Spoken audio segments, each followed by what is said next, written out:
Hello guys, welcome to our YouTube channel. तो देखिए, मैं आपका दोस्त अभय आज आप लोगों के साथ लेकर आया हूँ वीडियो, जिसमें आज हम देखने वाले हैं जो दिल्ली यूनिवर्सिटी सोल के स्टूडेंट है उनका जो सब्जेक्ट रहेगा प्रिंसिपल ऑफ माइक्रो इकोनॉमिक्स या इंट्रोडक्टरी माइक्रो इकोनॉमिक्स, उसकी यूनिट नंबर 4 जो परफेक्ट कंपटीशन है उसकी एक वन शॉट रिवीजन वीडियो, जिसमें आज हम इस कंप्लीट वीडियो को बहुत ही डिटेल में डिस्कस करने वाले हैं। तो बिना देर के शुरू करते हैं हम अपनी आज की वीडियो और देखते हैं इसका भी कंप्लीट यूनिट को। उससे पहले अगर आपने अभी तक चैनल को सब्सक्राइब ना करा हो तो चैनल को जरूर सब्सक्राइब कर लें, वीडियो को लाइक करना ना भूलें और वीडियो को ज़्यादा से ज़्यादा अपने दोस्तों के साथ शेयर करें। तो चलिए शुरू करते हैं हम अपनी आज की वीडियो। सबसे पहले आपके पास आता है what is perfect competition and features क्या होते हैं इसके। तो perfect competition refers to theoretical market situation in which a single price determined by market forces of supply and demand for commodity rolling in the market is datum for individual buyer and seller, and when firm in the industry in the long run are able to earn no more than the normal profit which are assumed included in the firm's average total cost as an element of fixed cost।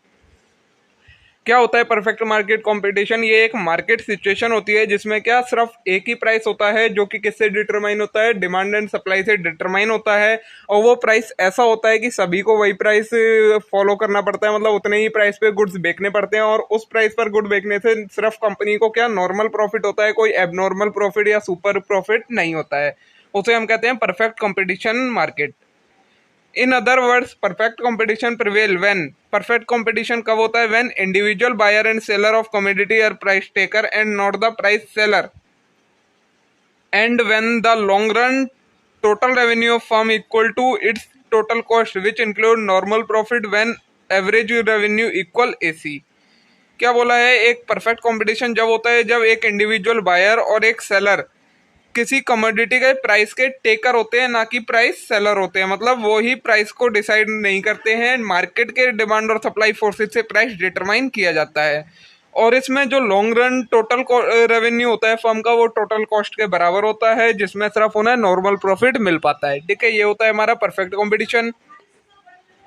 Features क्या होते हैं perfect competition के? Number 1 है large number of buyer and seller. There must be a large number of buyer and seller of commodity in the market so that no one is able to influence the market price by increasing his sale और purchase. क्या होता है इसमें? बहुत सारे buyer होते हैं, बहुत सारे सेलर होते हैं, जिससे क्या होता है कोई भी एक पर्सन प्राइस को इन्फ्लुएंस नहीं कर पाता है, सभी के अकॉर्डिंग प्राइस डिसाइड किया जाता है। Imagine the impact of small, ये सारे आपको आगे एग्जाम्पल दे रखे हैं। नेक्स्ट आता है इसका फीचर होमोजीनियस प्रोडक्ट। तो the second condition necessary for price taking position of individual buyer and seller to prevail is that the commodity produced by different firms should be perfectly homogeneous। और क्या feature होता है perfect competition market में? जो commodity cell की जाती है वो होमोजीनियस होती है, मतलब एक दूसरे से मिलती हुई होती है। This means that no producer should be able to influence the buyer of the basis of some real और imaginary quality of his product. मतलब कोई भी प्रोड्यूसर किसी बायर को इन्फ्लुएंस नहीं कर सकता कि हाँ दूसरे की चीज खराब है, क्वालिटी में मेरी अच्छी है, क्योंकि ये सभी होमोजीनियस प्रोडक्ट्स होते हैं। In other word no producer should be able to content that the product in any manner different from other, की ये नहीं कह सकता कोई भी प्रोड्यूसर की जो प्रोडक्ट है वो एक दूसरे से अलग है। Similarly, buyers should not be able to distinguish between the product of different producer। तो और इसी तरीके से बायर भी प्रोडक्ट को अलग अलग डिफ्रेंशिएट नहीं कर पाते हैं सारे प्रोडक्ट, क्योंकि एक जैसे होते हैं। नेक्स्ट है perfect knowledge. Without perfect knowledge about the market condition assumption of rationality does not work. और क्या एक फीचर है परफेक्ट कंपटीशन का? वही बायर या सेलर परफेक्ट कंपटीशन मार्केट में होंगे जिनको उसके बारे में कंप्लीट नॉलेज होगी। अगर किसी को उनके बारे में कंप्लीट नॉलेज नहीं है तो फिर वो इस वाली मार्केट के पार्ट नहीं होते हैं। For example, unless buyer know the price charged by different seller they will not be able to buy from seller who sell cheapest. अगर बायर को प्राइस के बारे में नहीं पता होगा कि प्राइस क्या प्राइस होता है किसी कमोडिटी का, तो फिर वो उसे किसी से भी खरीद लेगा, वो सबसे सस्ता वाला बायर को सेलर को नहीं ढूंढ पाएगा। ये हो गया आपका परफेक्ट कंपटीशन के फीचर और उसका मीनिंग। अब आएगा firms MR curve under perfect competition. Perfect competition के अंदर जो फर्म का मार्जिनल रेवेन्यू का कर्व होता है वो कैसा होता है? तो डिमांड कर्व और the AR curve of firm under competition is horizontal. जो डिमांड कर्व होता है या फिर जिसे हम AR कर्व मतलब एवरेज रेवेन्यू कर्व कहते हैं, वो परफेक्ट कंपटीशन के अंदर कैसा होता है, हॉरिजॉन्टल होता है और परफेक्टली इलास्टिक होता है। A horizontal AR implies that firm can sell any amount at the going market price. Firm कितनी भी क्वांटिटी बेच सकती है, उस पर कोई रिस्ट्रिक्शन नहीं है एक पर्टिकुलर प्राइस पर। How will firm MR curve behave in this case? In the preceding subsection we have explained AR remain constant, MR equal AR। जो MR होता है वो AR के इक्वल होता है। इन other word the horizontal AR curve is also the firms MR curve. तो perfect competition के अंदर जो मार्जिनल रेवेन्यू कर्व होता है वो एवरेज रेवेन्यू कर्व के बराबर होता है, और दोनों ही ये कैसे होते हैं, हॉरिजॉन्टल होते हैं, परफेक्टली इलास्टिक होते हैं। In the fact that horizontal AR-MR curve can be said that hallmark of perfect competition to distinguish it from other market situation। ये एक पहचान होती है कि अगर किसी का AR या MR कर्व हॉरिजॉन्टल है तो वो परफेक्ट मार्केट कंपटीशन की सिचुएशन है, ठीक है।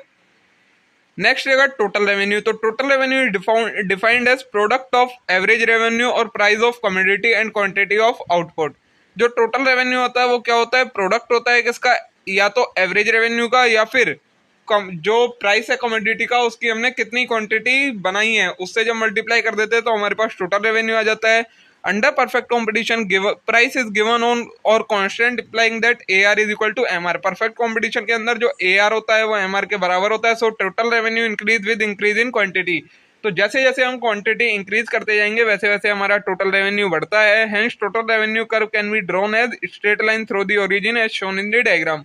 तो टोटल रेवेन्यू का हमारा कर्व कैसा हो जाता है, एक स्ट्रेट लाइन हो जाती है, जैसे कि ये इसमें शो हो रखी है। ये राइट वाला आएगा आपका टोटल रेवेन्यू का और ये लेफ्ट वाला आएगा आपका डिमांड कर्व जो कि AR या MR का है। आगे आएगा अब आपका equilibrium of the firm under perfect competition. एक परफेक्ट कंपटीशन के अंदर कोई भी फर्म इक्विलिब्रियम लेवल पर कब आती है, मतलब जब उसकी टोटल कॉस्ट टोटल रेवेन्यू के बराबर कब होती है। तो the objective of producer is to earn maximum profit. किसी भी प्रोड्यूसर का ऑब्जेक्टिव क्या होता है, मैक्सिमम प्रॉफिट अर्न करना, given the cost and revenue condition of his product, while the sale of an additional unit yield some additional revenue. वहीं अगर कोई एडिशनल यूनिट बेचता है कोई प्रोड्यूसर तो फिर उसे उस पर उतना एडिशनल रेवेन्यू मिलता है। It also add something to its cost, लेकिन उस एडिशनल यूनिट को बेचने के लिए उसे कुछ कॉस्ट भी लगानी पड़ती है। The addition made to total revenue of producer due to sale of an additional unit of output is called marginal revenue. जो टोटल रेवेन्यू था जितना उससे ऊपर जो भी यूनिट उसने बेचकर टोटल रेवेन्यू में ऐड करा वो सारा क्या कहलाता है, मार्जिनल रेवेन्यू कहलाता है। And additional made to this total cost, और उस एडिशनल यूनिट को बेचने से उसकी कॉस्ट में क्या इंक्रीज है वो हमारी मार्जिनल कॉस्ट कहलाती है। तो whatever be the market structure on the time period under consideration in deciding whether or not produce an extra unit of output, a rational producer would always compare MR with MC। जो एक producer होगा वो किन चीजों को compare करता है, marginal revenue क्या आ रहा है और मार्जिनल कॉस्ट क्या आ रही है। If marginal revenue of any unit is greater than MC, its production will increase the producer profit by excess MR over MC। अगर किसी भी प्रोड्यूसर का मार्जिनल रेवेन्यू ज्यादा है मार्जिनल कॉस्ट से तो उसका प्रोडक्शन वो इंक्रीज कर देगा क्योंकि उस पर उसे प्रॉफिट हो रहा होगा। On the other hand if marginal cost of any unit is greater than MR, its production will reduce profit by excess of MC over MR। वहीं अगर किसी की मार्जिनल कॉस्ट ज्यादा है और मार्जिनल रेवेन्यू कम है तो फिर उसका क्या होगा, उसकी कॉस्ट बढ़ जाएगी और उसका प्रॉफिट कम हो जाएगा। तो इससे हमें क्या पता लगता है, marginal cost is equal to marginal from this it follow that profit would be maximum when the firm choose the level of output at which। तो प्रॉफिट सबसे ज्यादा कब होता है, या तो जब मार्जिनल कॉस्ट मार्जिनल रेवेन्यू के बराबर हो तब, या फिर beyond which marginal cost greater than marginal revenue. ठीक है, ये आपका कर्व होता है AR और MR का और मार्जिनल कॉस्ट का, सबके बारे में बता रखा है। जो ये हॉरिजॉन्टल लाइन है ये एवरेज रेवेन्यू या मार्जिनल रेवेन्यू को शो कर दिया और जो बीच में ये कर्व बना हुआ है ये MC मतलब मार्जिनल कॉस्ट को शो कर रहा है। ठीक है, अब आएगा फर्म सप्लाई कर्व। जैसे फर्म का ये डिमांड कर्व होता है वैसे सप्लाई कर्व भी है। An individual firm under perfect competition is price taker and not price shutter.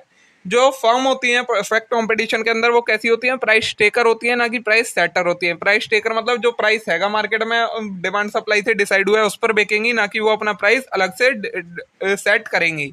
It can not perceptibly influence the market price by its own action by increasing or decreasing the level of its output. The market price is determined by forces of demand and supply. Demand and supply से market का price determine होता है। The perfectly elastic demand का firm produce product may be said to be hallmark of perfect competition. As a result, marginal revenue always equal to AR, and the horizontal AR curve of the firm is also MR curve.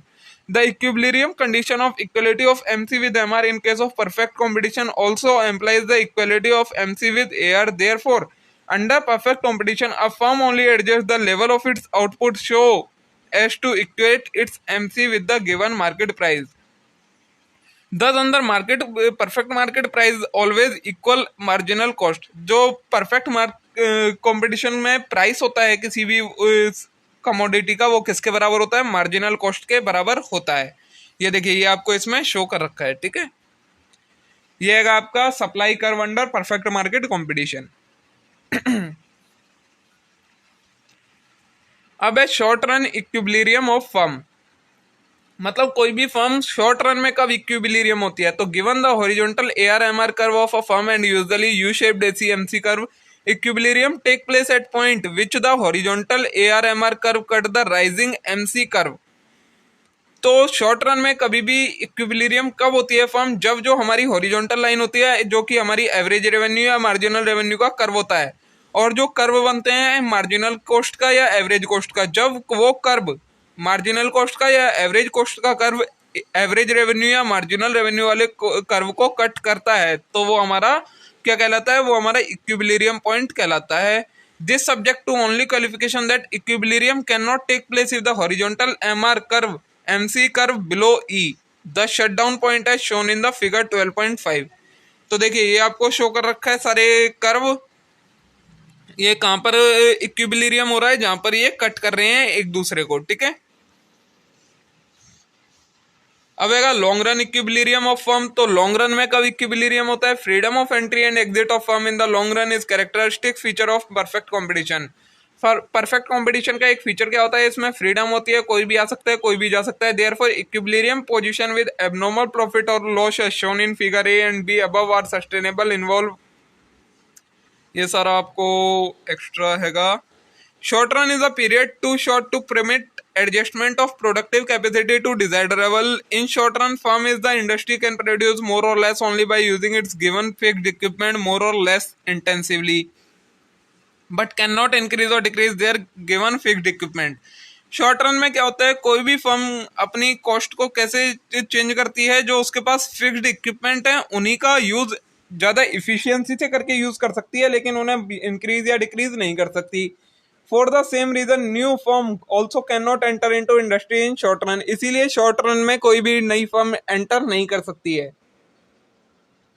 Long run may be defined as the period which is long enough to permit variation in amount of all factors. तो long run क्या कहलाता है? वो period जिसमें हम अपने factors हैं उन्हें चेंज कर सके, तो वो पीरियड कहलाता है लॉन्ग रन का। In long run existing firm have the freedom to remain in the industry and to choose whatever factor. इसमें जो एग्जिस्टिंग फर्म है उनके पास ऑप्शन होता है, वो चाहे जिस टाइप का फैक्टर यूज कर सकती हैं। कॉम्बिनेशन आर मोस्ट प्रॉफिटेबल और to quit the industry future prospects are believe. Similarly new firm can enter the industry future prospects are bright. और इसी तरीके से नई फर्म भी लॉन्ग रन में एंटर कर सकती हैं, ठीक है। ये देखिए, ये ग्राफ होता है आपका लॉन्ग रन और शॉर्ट रन का, ठीक है। अब देखिए the long run industry supply curve. अब जो इंडस्ट्रीज होती हैं उनका लॉन्ग रन का सप्लाई कर्व कैसा होता है? तो the long run industry supply curve shows the relation between equilibrium price and output which the firm are willing to supply after all the desired entry और exit has taken place. Long run supply curve क्या show करता है? हमें relation show करता है किस किस के बीच में? जो इक्विलिब्रियम प्राइस है, मतलब जहां पर कॉस्ट प्राइस के बराबर है, और जो हमने आउटपुट प्रोड्यूस करा है, तो हमें उस टाइम पर कितना आउटपुट की सप्लाई करनी चाहिए, वो जो बताता है वो कहलाता है हमारा long run industry supply curve. Entry take place in response to increase in product price. Entry कब होती है नई फर्म की मार्केट में? जब प्रोडक्ट का प्राइस बढ़ता है, उसकी डिमांड बढ़ने की वजह से। Entry will continue until the excess profit due to higher price are wiped out. और कब तक एंट्री होती रहती है नई नई फर्म्स की? जब तक उस पर जो प्रॉफिट हो रहा है वो उसके जो बढ़ा हुआ प्राइस है उसे खत्म ना कर दे, तब तक एंट्री होती रहती है नई नई फर्म्स की। On the other hand exit of firm from the industry take place when price fall. और एग्जिट कब होती है फर्म मार्केट से? जब किसी कमोडिटी में जिसमें वो डील कर रही है उसका प्राइस में फॉल हो जाए और उनकी डिमांड कम हो जाए। If price fall below the average total cost but remain above average variable cost, then exit will occur as old capital wear out. ये सर आप छोड़िए. If price fall below average variable cost, then exit will occur very quickly. अगर price average variable cost से भी नीचे चला जाता है तो फिर एग्जिट बहुत ज्यादा जल्दी occur होता है. ठीक है. The long run supply curve then become the locus of various long equilibrium position. ये छोड़िए बाकी सारे आप. The shape slope of long run supply curve depend on manner in which the changes in factor price take place in competitive industry. अब किसी भी industry का supply curve का जो लॉन्ग रन में सप्लाई कर्व होता है उसका स्लोप किस चीज पर डिपेंड करता है, कई सारी चीजों पर, उसके जिन वजहों से प्राइस चेंज हो रहा है उस पर डिपेंड करता है. We can identify 3 type of industry on basis. हम 3 टाइप की इंडस्ट्री को फाइंड करते हैं जिनमें कांस्टेंट रहता है प्राइस, जिनमें प्राइस इंक्रीज हो रहा होता है और जिनमें डिक्रीज हो रहा होता है. तो सबसे पहले आएगा long run supply curve in constant cost industry. The industry in which input price does not change as industry output expand और कॉन्ट्रैक्ट. वो इंडस्ट्री जिसमें इनपुट मतलब जो हम रॉ मटेरियल वगैरह या जो जो हम इनपुट देते हैं उनका प्राइस चेंज नहीं होता है, जब चाहे हम आउटपुट को कितना भी इंक्रीज कर दें, तो वो कहलाती है हमारी कांस्टेंट कॉस्ट इंडस्ट्री. इनमें जो हमारा सप्लाई कर्व होता है वो कुछ इस तरीके से दिखता है. ठीक है. सेकेंड है कि long run supply curve under increasing cost. Increasing cost मतलब the industry in which input price increase with expansion of industry output. मतलब अगर हम अपना प्रोडक्शन को इंक्रीज करते हैं, आउटपुट को इंक्रीज करते हैं, तो जो हमारी इनपुट की कॉस्ट है वो भी इंक्रीज हो जाए, तो वो कहलाती है कौन सी इंडस्ट्री? Increasing cost industry. और इनके अंदर जो हमारा सप्लाई कर्व होता है वो कुछ इस तरीके का होता है. ठीक है. फिर आएगी long run supply curve in decreasing cost industry. तो डिक्रीजिंग कॉस्ट इंडस्ट्री कौन सी होती है? वो इंडस्ट्री जिसमें अगर हम प्रोडक्शन को इंक्रीज करते हैं, अपने आउटपुट को इंक्रीज करते हैं, तो हमारा इनपुट डिक्रीज हो जाता है, इनपुट की कॉस्ट डिक्रीज हो जाती है, वो कहलाती है डिक्रीज कॉस्ट इंडस्ट्री. और इसमें जो हमारा स्लोप कर्व होता है वो कैसा होता है? डाउनवर्ड स्लोपिंग होता है. ये आपके सामने ये इसका कर्व दिखा रखा है. ठीक है.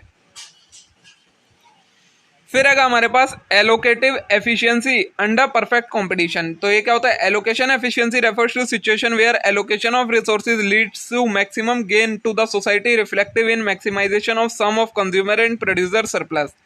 एलोकेशन एफिशिएंसी क्या होती है? मतलब ये एक सिचुएशन होती है जब हम अपने रिसोर्सेज को इस तरीके से एलोकेट करते हैं कि हमें भी और हमारी सोसाइटी को भी ज़्यादा से ज़्यादा गेन हो, ज़्यादा से ज़्यादा प्रॉफिट हो, तो वो कहलाता है एलोकेशन एफिशिएंसी.